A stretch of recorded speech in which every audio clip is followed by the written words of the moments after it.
네, 이번 영상에서 준비한 내용은 토지보상에서 수용재결 열람 공고가 났을 때 이 단계가 어떤 단계이고 앞에 무슨 과정을 걸쳐서 수용재결 열람 공고가 났는지.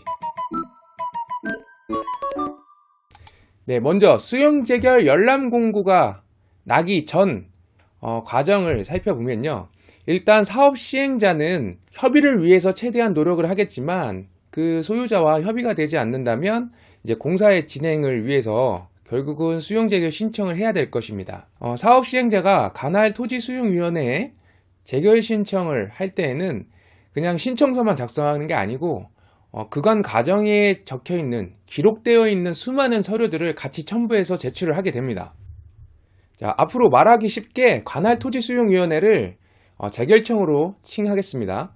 자, 그렇다면 사업 시행자도 수용재결 신청을 하면서 그 많은 서류를 왜 함께 제출을 하느냐? 다 이유가 있습니다. 그 이유는요, 재결청에서도 이 사업 시행자의 사업이 적정한지에 대한 검토를 합니다.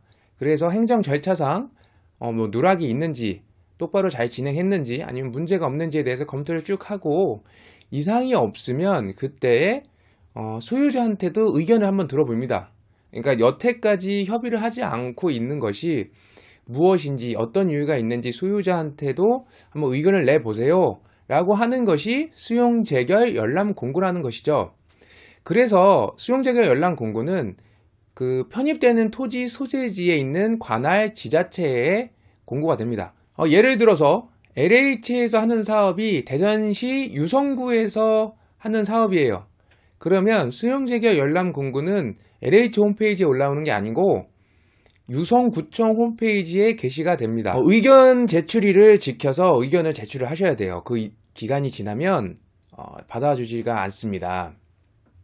그런데 혹시 이 기간을 놓쳐서 의견 제출을 하지 못했다 하시면 궁여지책이라도 재결 감정평가하는 날 그 현장에 입회해서 감정평가사한테 하고 싶은 의견을 개진하셔야 됩니다. 네, 재결청에서 소유자의 의견만 듣는 건 아니고요.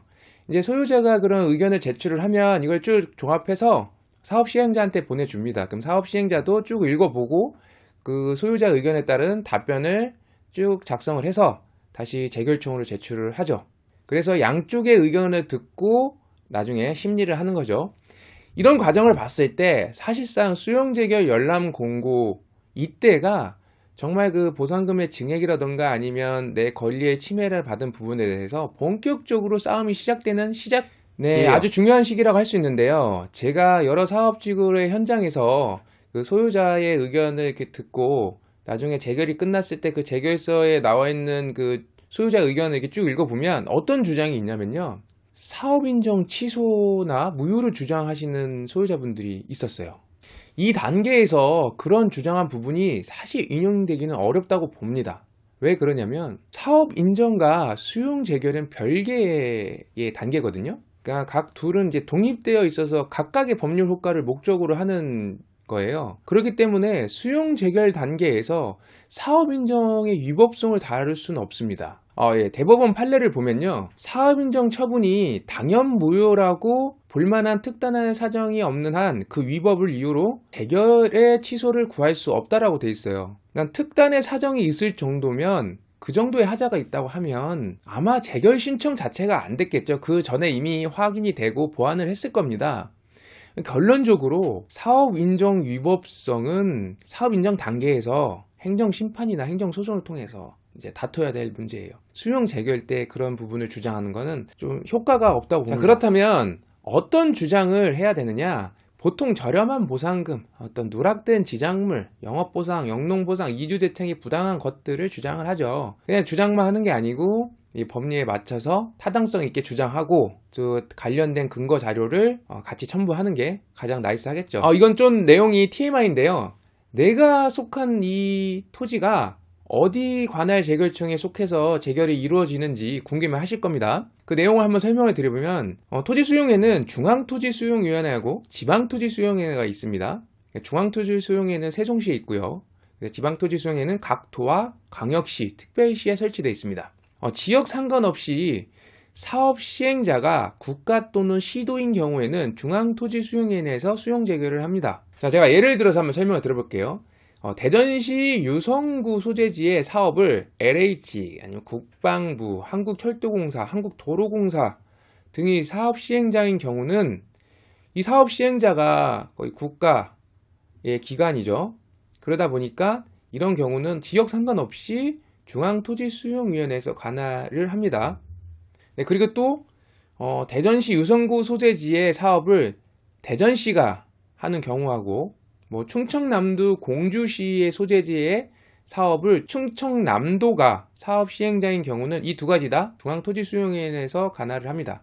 이게 왜냐면 각 광역시에 지방토지수용위원회가 있는데 대전시가 사업 시행자인데 대전시 내에 있는 지방토지수용위원회에서 재결을 한다? 이건 좀 맞지가 않죠. 네, 그러면 지방토지수용위원회에서 관할하는 경우는 어떤 경우가 있는지에 대해서 설명 드려볼게요. 대전시를 한번 예를 들어보겠습니다. 대전시 유성구 소재의 사업을 유성구청이 하거나 아니면 대전도시공사가 사업 시행자인 경우는 대전 지방토지수용위원회가 관할을 하게 됩니다. 그런데 똑같은 이제 대전도시공사인데 대전도시공사가 대규모 산업단지를 조성을 해요. 근데 이 사업 구역이 대전시도 있고 계룡시도 걸쳐서 이제 큰 규모를 하게 됩니다. 그런 경우는 둘 이상의 시가 걸쳐 있기 때문에 중앙토지수용위원회가 관할이 됩니다. 자, 이의재결, 수용재결이 아닌 이의재결은 고민할 필요가 없어요. 이거는 무조건 전부 중앙토지수용위원회에서 관할을 하게 됩니다. 자, 다음으로 이제 사건명 이야기인데요. 중앙토지수용위원회에 수용 신청이 되면 그 사건명이 검색이 돼요. 중앙토지수용위원회 사이트에 들어가면 그 검색에 보면 그 사건명 끝에 무슨 사업, 뭐 3차, 땡땡땡 사업, 5차, 뭐 땡땡땡 사업 6차 이렇게 돼 있어요. 근데 가끔 이 3차, 4차, 5차 이거를 보고 소유자분께서 이렇게 표현하는 분들이 계세요. 난 감정평가 지금 5번째인데 난 감정평가 지금 6번째인데 이렇게 착각하는 경우가 있는데요. 이 사건명 뒤에 붙은 건 그룹을 지어주는 겁니다.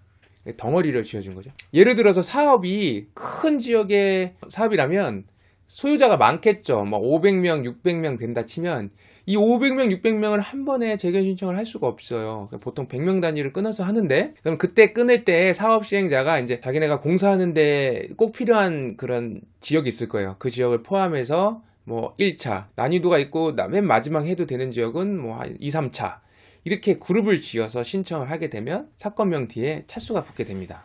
네, 그래서 제가 이제 이 내용을 요약해서 말씀드리자면 수용재결 연락구가 났다는 거는 이미 재결청에서 사업 시행자의 사업이 절차상 하자가 있는지 문제가 있는지에 대한 적정성을 검토가 끝나고 이상이 없으면 연락공고를 하는 거예요. 그래서 이때부터는 사업에 어떤 흥결을 참거나 부당한 걸 찾으면 안 돼요. 정말 내가 권리에 있어서 침해를 받았던 거나 아니면 보상금이 저렴한 거에 대해서 주장을 해야 되는 겁니다. 그리고 이 단계가 진행이 됐을 때 이 의견 제출이 를 꼭 지켜서 의견을 내야 된다는 거. 그리고 혹시 그 기간을 놓쳤을 때는 나중에 재결 감정 평가할 때 현장에 가서 이야기를 해야 된다는 거. 이게 핵심이죠. 너무 안일하게 생각하지 말고 좀 대응을 하셨으면 좋겠습니다. 제가 준비한 내용은 여기까지고요. 다음엔 좀 더 유익한 내용으로 찾아뵙겠습니다. 시청해 주셔서 감사합니다.